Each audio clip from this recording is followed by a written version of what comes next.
Jubilee members of parliament have come out to speak about what happened in the National Assembly. KTN's Patrick Amimo has been following the press conference by the MPs at Parliament buildings. Patrick, what exactly can you tell us that members of Parliament are saying right now about the vetting process of Monica Juma? Thank you, Doreen. In fact, the two members of Parliament, that is Gatundu South, Moses Kuria, and that of Mwingi North, John Munuve, just led the press conference now to express their disappointment over the actions of members of Parliament yesterday to reject Monica Juma's nomination for the post of Secretary to the Cabinet. They've said it was a historic moment, maybe in the history of Parliament, where now members of Parliament have decided to deny someone an appointment who is competent enough. They cited cases in the past where they say MPs have okayed nomination of members or members to be appointed into positions where people had raised questions about maybe their academic qualifications to similar positions.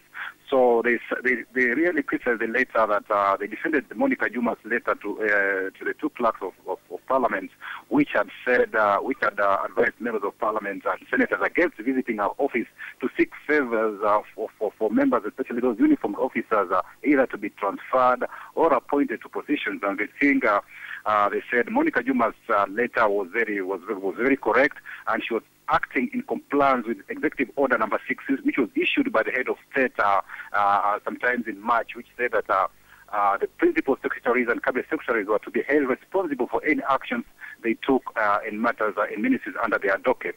So they defended Monica and saying that she was doing whatever was right, what she did was right, and MPs, the committee, especially the essential, the committee for coming up with this decision to reject her, yet they agreed that she was professionally qualified to be a member of the cabinet secretary. Also, they also took issue with, they feel that the leader of majority in Parliament, who was together with the whip, did not mobilize the Jubilee members to really ensure that the president's nominee is appointed to the position. And they say that by that action of Parliament deciding to reject it, it also goes away to show that these MPs were also trying to also frustrate the president's agenda, because majority of the MPs who voted against Monica's appointment or elevation to that powerful position, majority of them were from the Jubilee, and only the opposition did support that was against was against the parliamentary committee's report. All right. Sorry? Now, the CIC has also reacted to this, and the vice chair of the CIC has said that, there was some sort of abuse of power yesterday during the vetting process. But do you think members of Parliament have reacted specifically in that regard of abuse of power? Indeed, Moses Kuria has been very pertinent on that issue, and he says that one of the reasons why they feel that our MPs took concern with this letter barring them from, asking them not to come to our office, seeking members of the police force to be either transferred or retained in certain positions, was because of the corruption.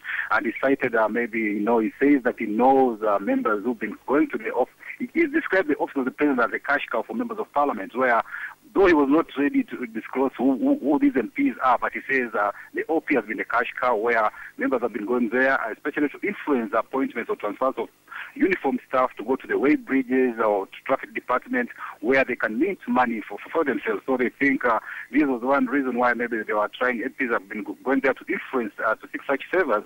But now that Monica Juma stood her ground and wanted things to be done in a professional manner, that's why these MPs were disappointed, especially from the Jubilee side, and said, okay, they have to punish her for that, for her stand, which they describe as being arrogant. But now Kuria says that they're going to be very emphatic on this, and he's saying that it's not going to be business as usual, though it's not been very clear on what measures maybe they are planning to take on the Jubilee members of Parliament who never told the line to endorse the president's nominee. Well, thank you so much, Patrick Amimo. That is KTN's Patrick Amimo at Parliament, giving us an update on the reactions of members of parliament following the rejection of Monica Juma as secretary to the cabinet. That was yesterday. Now, still on reactions on the rejection of the nominee for secretary to the cabinet post, the Commission for Implementation of the Constitution now says Kenya may be dealing with a rogue parliament.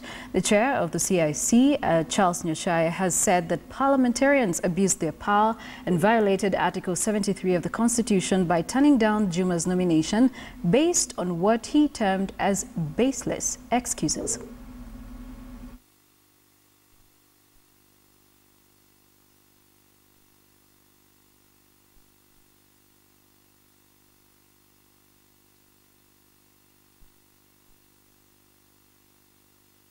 It is becoming increasingly difficult to resist the Constitution, to resist the conclusion that Parliament itself is becoming an impediment to the implementation of the Constitution of Kenya 2010. The very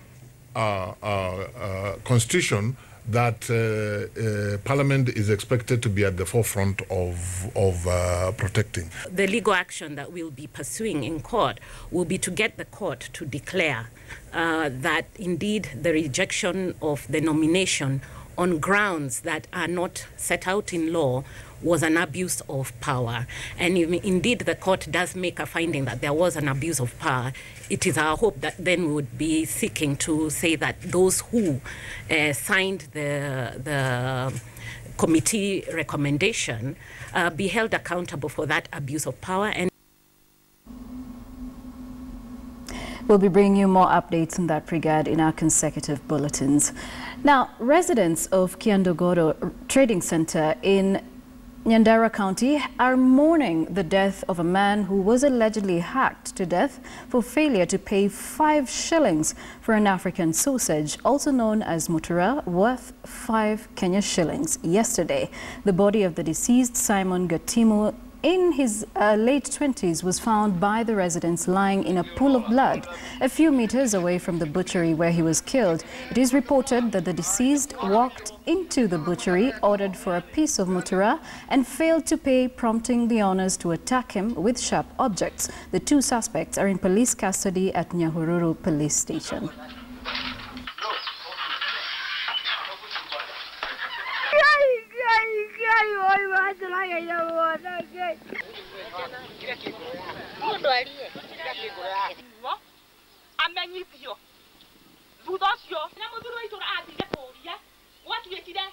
Na mimi nikisikia duru ninaenda huko nikakuta kijana wangu alilala hapo na alikuwa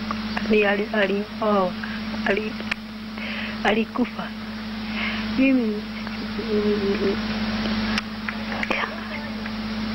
nani aliwa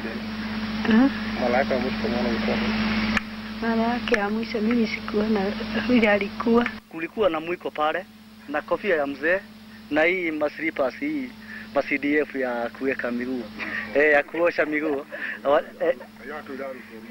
walikuwa hiyo na simu yake ya huyo jamaa walipatwa na yeye, wanaishi wakashikwa na dadabu wakampiga.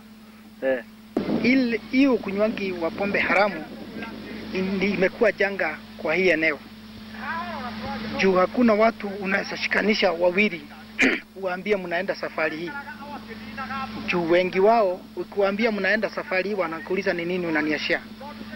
Kwa hivyo tugeuliza hiyo pombe ikinapomalizwa, najua vijana wanaweza jinfofu na profitable for development wise wanaweza jinfofu na vitu yenye inaweza waletea faida kuliko bado kukaa na wanagojea masaa ya pombe ifike waende wakakunywe. A really sad state of affairs there. Now, the controversial lease of 5 buses to transfer passengers within the airport at a monthly cost of 11 million shillings was awarded without revelation of the full cost of implications of the deal. The tender committee curiously went ahead to appoint a negotiation team but barred it from discussing costs of the award as the board of directors had already approved the tender.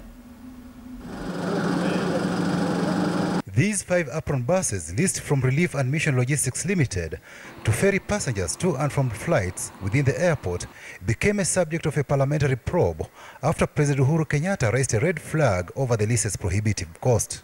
4 airport staff who were last month suspended for 3 months by the Kenya Airports Authority Board were grilled by members of the National Assembly's Committee on Transport to shed more light on the controversial deal. There was an evaluation committee that had evaluated the tender and recommended Relief and Mission to be awarded the contract. And the board of directors approved that we should outsource the business of procuring, maintaining, and operating the apron buses. When the authority's tender committee formed a negotiations team to scrutinize the deal, the team recommended that the contract should be stopped since the authority lacked sufficient budget to implement the project. That proposal was rejected, and the negotiations team accused of overstepping its mandate. A second expanded team was formed that included 4 members of the tender committee with strict instruction not to review the award or delve into budgetary issues. By the time the first negotiation committee was being appointed, the tender committee had already awarded the contract to the successful bidder. Were you told to negotiate the price? No, we were not told to negotiate on the price. You were not told to negotiate the price.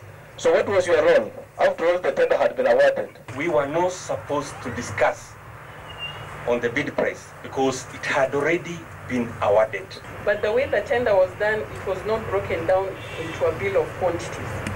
And thus, the tender committee felt that we needed to understand whether the bidder had incorporated all the aspects which we required in the tender.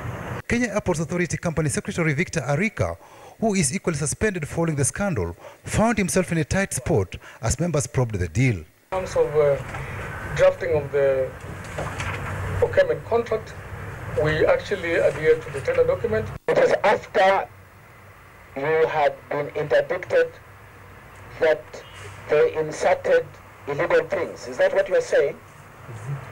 I need to know. Is it the same one? Is this the same contract? Kenya Airports Authority Managing Director Lucy Mbugwa and Finance General Manager John Thumbi, who are on suspension for 3 months over the apron bus deal, will be grilled by the committee Thursday next week. Patrick Amimo, KTN.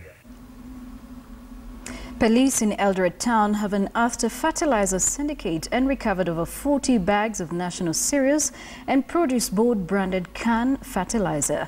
2 suspects, a man and woman, were allegedly found repackaging government subsidized fertilizer and selling it to farmers at exorbitant prices. The fertilizer, which retails at 1,500 shillings at the NCPB depots, was being sold at 2,500 shillings. The police officers, together with Western Gishu County officers, raided a retail shop in the town and found the fertilizer used for top dressing being packaged in different bags. According to Western Gishu County's security advisor Paul Ruto, members of the public became suspicious after seeing matatus and motorbikes loaded with fertilizer bags departing from the retail shop.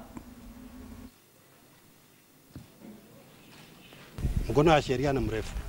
So tulipofuata tukapata kwamba asubuhi hii nimekuja na wale watu yangu tulikuwa nao na tumelee ambush hapa na tukaona kuna Nissan moja imeenda na 10 bags. Kuna pikipiki zilikuwa zinasomba zikatoka nje. So nikajua kwamba nakundua kumbe kulikuwa kwa ituka. So tumekuja hapa na hapa ndani tumepata mfuko saiti ya 40 kwa sababu kuna zingine zilikuwa tumefunguliwa zimeuzwa, mfuko ndio hii. Wakulima wadogo wamekuwa kilia ya kwamba wale wanahitaji mingi ndio wanapewa nafasi. Sasa tumejua wale wanahitaji mingi kumbe wengi wao ni wafanyabiashara, si wale genuine farmers, and that is why unakuta inaleta hii shida. And still in Eldoret County, abandoned transport along Nandi Road in Eldoret Town, well, there was an abandonment of transport in Eldoret Town after it was paralyzed following matatu operators barricading the road in protest following the arrest of 17 touts by the county officials. The touts were arrested after being found dropping and picking passengers in undesignated areas along the highway. The operators argue that they have to endure insults and pleas from passengers when they try to stop them from alighting along the highways during heavy traffic. They also want the leadership of the county to speed up efforts to ease traffic in the town.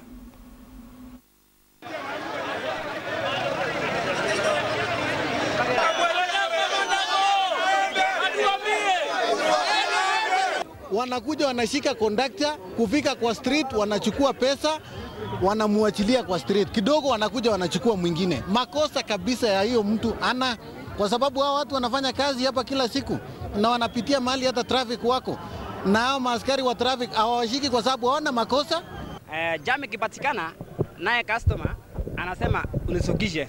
Juu customer hawezi kaa kwa gari more than 2 hours. Inabidi mtu wako na shughuli yake. Mtu anashuka anaenda shughuli yake. Tunalipa huku upande ya stay ndani na tunalipa upande ya NHIF, hivi vitu vingine sote hii tunalipa. Na hao wakikuja wanashika makondakta abruptly. Na abiria anasuka na anaondoka. More news. County governments are set to benefit from an ICT solution that is meant to help them automate their revenue collection. The system is aimed at minimizing human contact when it comes to revenue collections. Some of the services that the new system will give include parking tickets, billboards, slaughterhouse revenue collection, and health. The system will help integrate all these functions in a single platform and will also be integrated to national government's integrated financial management information systems.